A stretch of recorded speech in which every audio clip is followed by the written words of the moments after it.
በጣም አየር እያጠረኝና የሆነ ብዥ የሚል ነገር እየታየኝ ሲመጣ በቃ ቶታሊ እንደሚገሉኝ አውቅ ለሊት 10 ሰዓት ነው የሰማሁት። በጣም ነው የደነገጥነው። ሞቴ ስላልቀረ በሚል በቀጥታ ምን ያደርጋል መኪናውን ይወስድና አካባቢ ካለ ግቢ አጥር በር ላይ ያጋጭና ይቆማል። ንብረታችን ለማስመለስ የሚያበቃ አኩሪ ተግባር ፈጽመዋል። ድርጊቱን እስከ መጨረሻ የተከታተሉ 15 ቀን ነው ፈጀብን።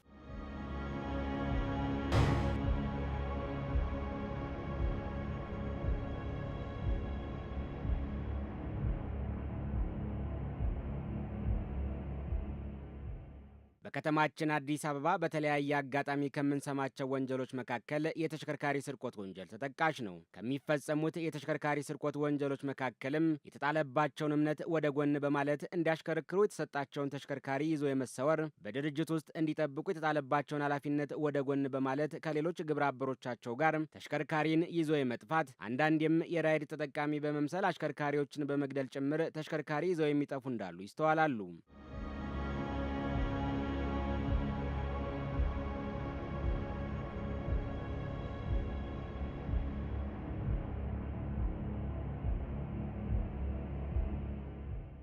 እነዚህን ተጠርጣሪዎችን ተከታትሎ በመያዝ በሕግ እንዲጠየቁ ለማድረግ የአዲስ አበባ ፖሊስ ጠቅላይ መምሪያ ብርቱ ጥረት እያደረገ ይገኛል። ለዚህም አንዱ ማሳያ በንፋስ ስልክ ላፍቶ ክፍለ ከተማ ወረዳ 8 ከሚጠብቅበት አንድ ድርጅት ውስጥ ከሌሎች ግብረ አበሮቹ ጋር በመሆን 2 ተሽከርካሪ የሰረቀውን ግለሰብና የራይድ ተጠቃሚ በመምሰል አሽከርካሪውን በማነቅና ራሱን እንዲስት በማድረግ ተሽከርካሪ ለመውሰድ የሞከሩ 2 ተጠርጣሪዎችን በንፋስ ስልክ ላፍቶ ክፍለ ከተማ ፖሊስ መምሪያ የጣቢያ አመራርና አባላት አማካኝነት በቁጥጥር ስር የመዋል ስራ ተሰርቷል።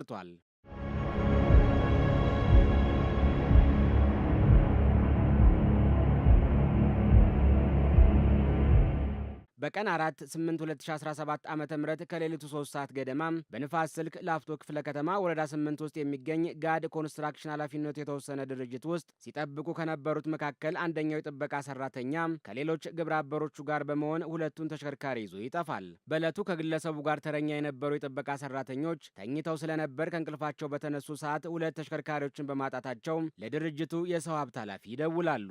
እኛ ያወቅነው ጥበቃዎቹ 2 ጥበቃዎች ስልክ ወደ የሰው ኃይል አስተዳደር ኃላፊ ይደውላሉ እና ሌሊት ነው 10 ሰዓት ላይ ነው የደወሉት። ሪፖርታችንንም የጠፉትን መኪኖች የተንቀሳቀሱትን መኪኖች ለፖሊስ አቀረብን። ሰራተኛ በምንቀጥርበት ጊዜ የሰራተኛና ማህበራዊን ሕግ እንደገና ደግሞ የፖሊስ መመሪያዎች አሉ።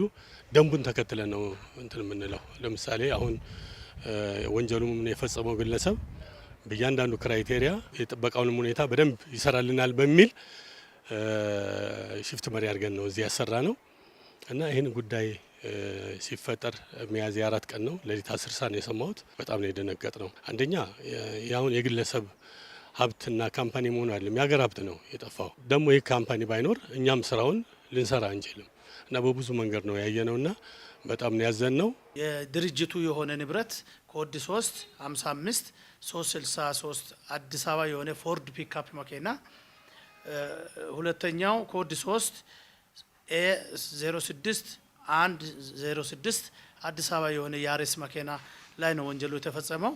ወንጀሉ አፈጻጸም በተመለከተ እዛ ድርጅቱ ሰራተኛ የሆነ ጥበቃ ሰራተኛ የሆነ በኤጀንሲ የተቀጠረ ተጠርጣሪ በወቅቱ ስራ ላይ በነበረበት ወቅት ከዛ በፊት ሌላ ቦታ በሚሰራባቸው ድርጅት ላይ የሚተዋወቁ ሰዎችን ደውሎ በመጥራት ከምሽቱ 3 አካባቢ ከላይ የጠቀስኳቸው ተሽከርካሪዎችን ይዞ የወሰደ መሆናቸውን የድርጅቱ ተወካይ መጥቶ እኛ ጋር ሪፖርት አደረገ ማለት ነው። የደረሰውን ጥቆማ መነሻ በማድረግ የምርመራ ቡድን በማዋቀር ሌት ተቀን ሰለቸኝ ደከመኝ ሳይል ተጠርጣሪዎችን እስከ ወላይታ ሶዶ ድረስ በመሄድ የመያዝና ንብረቱን የማስመለስ ስራ መሰራት መቻሉን የገንዳ ቆሬ አካባቢ ፖሊስ ጣቢያ የወንጀል ምርመራ ማስተባበሪያ ኃላፊ ኢንስፔክተር ታሪኩ ዳዊት ይገልጻሉ። ድርጊቱን እስከ መጨረሻ የተከታተሉ 15 ቀን ነው ፈጀብን። እዛው በመከታተል ጫካ ውስጥ በማደር ተጠርጣሪዎቹ ድርጊቱን እንደፈጸሙ ተሽከርካሪዎቹን በመያዝ በዚህ በቱሉ ድምቱ ፈጣኝ መንገድ ጣቢያ አርጎ ቀጥታ ሐዋሳ ከተማ ውስጥ በመግባት ሌሊት ሐዋሳ ከደረሱ በኋላ ነዳጅ ሞልቶ ወላይታ ሶዶ ከደረሱ በኋላ ደላሎች አማካይነት አንደኛው ፒክአፕ መኪናውን ወደ አላባ ከተማ በመውሰድ ለመሸጥ ሳይስማሙ ሲቀሩ ወደ ሆሳዕና ከተማ ወስዶ አንደኛውን 900 ሺህ ብር እንደሸጡ ከ900 ሺህ ብር በጥሬ ገንዘብ በአካውንት 200 ሺህ ብር በቼክ 200 ሺህ ብር ስም ሲዘዋወር 500 ሺህ ብር ለመቀበል ተስማምቶ እንደተለያዩና ዋና ወንጀል ፈጻሚው የተወለደበት ሀገር ቢላቴ አካባቢ በመሄድ ተከታተለን እዛ እሱን ያዘን። ከዛ በኋላ የግለሰቦች ንብረቶችን ምርመራው እዛ በማስፋት ንብረቶችን ያስመለሰንበት ሁኔታዎች አሉ። በድርጅቱ ላይ ለተፈጸመው የተሽከርካሪ ስርቆት ወንጀል እንደ ክፍተት ከተነሱት መካከል ድርጅቱም ሆነ ጥበቃውን የቀጠረው ኤጀንሲ በቂ ቁጥጥርና ክትትል ማድረግ አለመቻላቸው መሆኑም ተጠቁሟል። ዝም ብሎ ጥበቃውን አይቶ ብቻ መሄድ አይደለም፣ ክሮስ ቼክ ማድረግ አለበት። ጥበቃው እንዴት ነው የሚጠብቀው? ምንድነው ያለው በጥበቃ ዞኑ አካባቢ ላይ? ለምሳሌ አሁን በዚህ አካባቢ ላይ ቁልፍ ነበር ይባላል። ቁልፍ መቀመጥ የለበትም፣ ለአንድ የጥበቃ አባል መሰጠት የለበትም፣ ይታወቃል ኦፊሻሊ። እና ግን እንዳልከው የሚመጣው ሽፍት መሪ ቁልፍ ካየ ይሄ ቁልፍ ምንድን ነው ለምንድን ነው የተቀመጠው የሚል የሚያረጋግጥበት ክሮስ ቼክ የሚያደርግበት ሁኔታ መከሰት ነበረበት። ለኤጀንሲ ስለሰጠነው የእሱ ስራ ነው ብለን ወይም ደግሞ እኛ ፍጹም ነን ብለን ለማለት የሚያስችል ሁኔታ አይደለም። አሁን ከሪያሊቲው ስናየው ንብረታችንን የመከታተልና የመቆጣጠር የመጀመሪያው ኃላፊነት እኛ መሆን አለብን። እነሱ ሰከንድ ፓርቲዎች ናቸው። እዚህ ላይ ጋፕ አለ ወይ? አዎ አለን። ምንም ፍጹም አይደለንም። ስለዚህ የራሳችንን ዝግጅት አድርገን ንብረታችንን የመቆጣጠርና ክሮስ ቼክ የማድረግና ካውንተር ፓርት የማድረግ ስራ ጋፕ ነበረብን። ሌላው በዚሁ በንፋስ ስልክ ላፍቶ ክፍለ ከተማ የተፈጸመው የተሽከርካሪ እገታ ስርቆት ወንጀል ነው። እነዚህ ተጠርጣሪዎች የራይድ አሽከርካሪ የሆነውን አቶ አብይ የኋላሸትን ከጀሞ ንፋስ ስልክ ላፍቶ ዶክተር ወርቁ ተብሎ ከሚጠራው አካባቢ እንድታደርሰን እንፈልጋለን በማለት ተሳፍረው ጉዞ እንደጀመሩ የአሽከርካሪውን አንገት በማነቅ ተሽከርካሪውን ይዘው ለመሰወር ይሞክራሉ። አንደኛው በሌላ ቋንቋ ይናገራል፣ ሞር ያወራል። ልሰማው አልቻልኩም። ወረደና ያኛውን ልክ ሲወርድ ያኛውን እዚህ ጋር ናኮ ያላችሁኝ በቃ እዚህ ጋር ወረዱ ምናምን ስላቸው ቆይ እዚች ላፍቶ ቪው የሚባል ቦታ አለ፣ ከዛ ብዙም ቅርብ ነው ከዶክተር ወርቁ፣ እዛ ጋር ልጥለን ትችላለህ፣ ልጅቷ እዛ አካባቢ ነው ያለችው ይሉኛል። ስልክ ሲያወራ የነበረው ውጭ የወረደው ገባና ወደዛ እንሄዳለን። እዛ ሄድን። ስንደርስ በቃ በስካርቭ አንገቴን ያዙኝ። ከዛ በኋላ እኔም ደግሞ ፈጥኜ አንገቴ ውስጥ እጄን ስከት ጎን ያለው አንደኛው ተከሳሽ በቦክስ ይመታኛል። በዛ መሀል እያለው እንትኗ ማለት ያው አፍንጫዬን ሲመታኝ የሆነ እንደ መደንዘዝ ሲለኝ እጄ ወጣች። በዛ መሀል ሙሉ ለሙሉ በስካርቡ አንገቴን ከመኪናው ትራስ ብረት ጋር ወጥሮ ያዙኝ። ቫልቭ አለች እቺ ጉሮሯችን ውስጥ ያለች እሷ በጣም ወደ ውስጥ እየገባች በጣም አየር እያጠረኝና የሆነ ብዥ የሚል ነገር እየታየኝ ሲመጣ በቃ ቶታሊ እንደሚገሉኝ አውኩ። ምክንያቱም መኪናው በዛ ስፒድ 70-60 አካባቢ ደርሷል። ዳገት ነው ያ ቦታ። እኔ የሞትኩ በመጣሁ ቁጥር መኪናው ነዳጅ የሚሰጠው አቅም ያጣና ይቆማል። መኪናውን ቶታሊ ይዘውት እንደሚሄዱ አረጋገጥኩ። ወዲያውን ምንድነው በቃ በዛች ባለችኝ ቅጽበት የመጨረሻ ዲሲሽን መውሰድ ያለብኝ መኪናውን አጋጭቼ የማቆም ስራን መስራት ነው ያለብኝ። አካባቢው ላይም ደግሞ ሰዎች እንዳሉ አውቃለሁ። ሰዓቱ ገና ስለሆነና ወደ ሞትና ሕይወት ውስጥ ባለውበት መኪናውን ወደ ተቃራኒ አቅጣጫ ወይም ደግሞ ወደ ተሳፋሪው አቅጣጫ መሪውን አዙሬ መኪናው ቶታሊ በቃ በእግዚአብሔር ተአምር ምንም ነገር ሳይነካ ዘሎ ትቦ ምናምኖችን ዘሎ እዛ ቦታ ላይ ሄዶ አረፈ።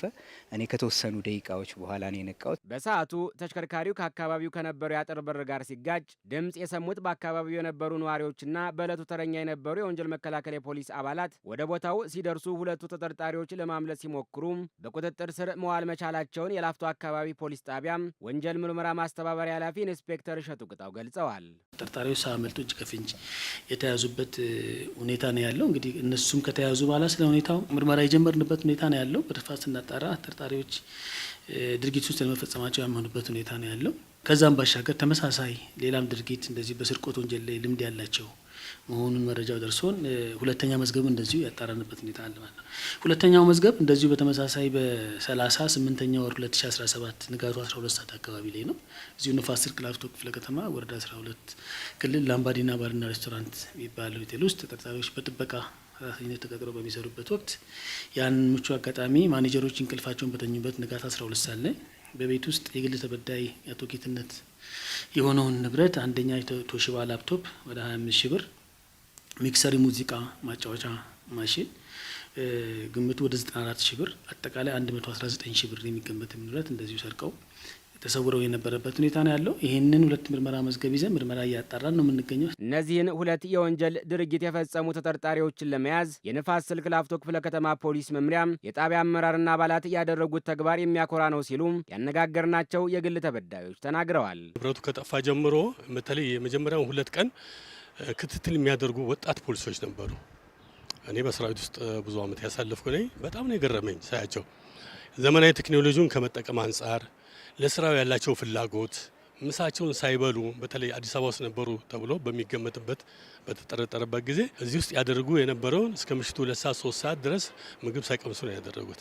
እንደገና ለኛ ለራሳችን እናገኛቸዋለን እልኸኞች ነበሩ እና በሁሉ ነገር የሚያስደስት ነው። እነዚህ ወጣት ፖሊሶች በእውነት የሚያኮሩ ናቸው። እኔ ሞቼ ነበር በቃ ተብሎ ነው ልንታለፍ የምንችለው። ብዙ ጓደኞቻችን ሞተዋል፣ ብዙ ወንድሞቻችን ሞተዋል። ፖሊሶች ሚና የዛን ቀን ያየሁት ነገር ቃላት የለኝ በእውነት ለመናገር ማለት ነው። መረጃው በሚመራቸው መንገድ በሙሉ እየተከታተሉ ሌት ተቀን ምግብም ሳይበሉ ንብረቱ ያለበት ቦታ የገዙ ሰዎች እና ሌሎችም ደግሞ የድርጊቱ ግብረ አበሮች እንዳይበተኑ ከፍተኛ ጥንቃቄ በማድረግ ለዚህ ከፍተኛ ድል ንብረታችንን ለማስመለስ የሚያበቃ አኩሪ ተግባር ፈጽመዋል። ወንጀልን መከላከልና ሰላምን የማስፈን ስራ ተቀዳሚ የጸጥታ አካል ተግባር ቢሆንም ሁላችንም ኃላፊነት እንዳለብን መረዳት ይኖርብናል።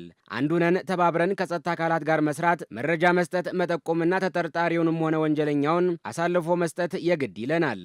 እንደ ህብረተሰብ ግን ማንም ሰው ጥቃት የደረሰበት ሰው ኢሚዲየትሊ መረጃዎችን ለፖሊስ የመስጠት ልምድ እና አስተሳሰብ ሊኖረው ይገባል።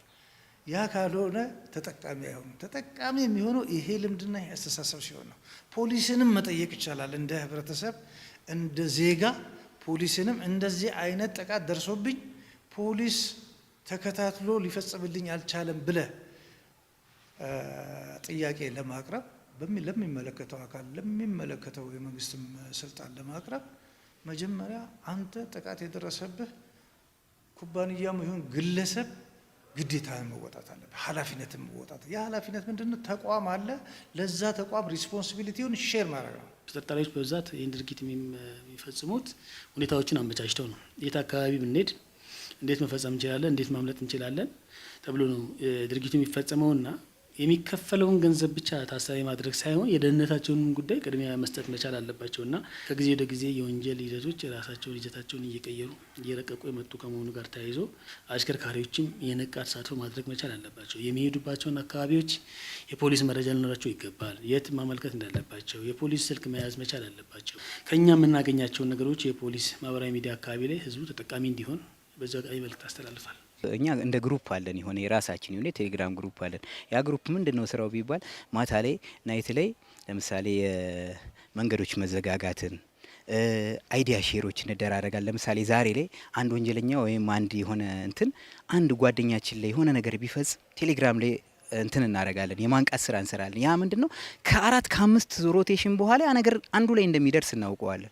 እና እነኛ ነገሮች ምንድናቸው ሊሆኑ የሚችሉት እኛን የማንቃት ነገር ሊኖራቸው ይችላል። አንደኛ ነገር ከፖሊሶቻችን ጋር ያለንን ግንኙነት ማጥበቅ፣ የምናያቸውን ነገሮች በቸልተኝነት አለማለፍ። የእነሱ የግል ተበዳዮች ዘግይተው መምጣት ብዙ ማስረጃዎች ብዙ ኤግዚቢት እንዲጠፋ ተጠርጣሪው እንዲሰወር የሚያደርግበት ሁኔታዎች ስላሉ በወቅቱ ወንጀል የተፈጸመበት ሰው አካባቢ ላለው ጸጥታ ኃይል ለፖሊስ ማሳወቅ መቻል አለባቸው።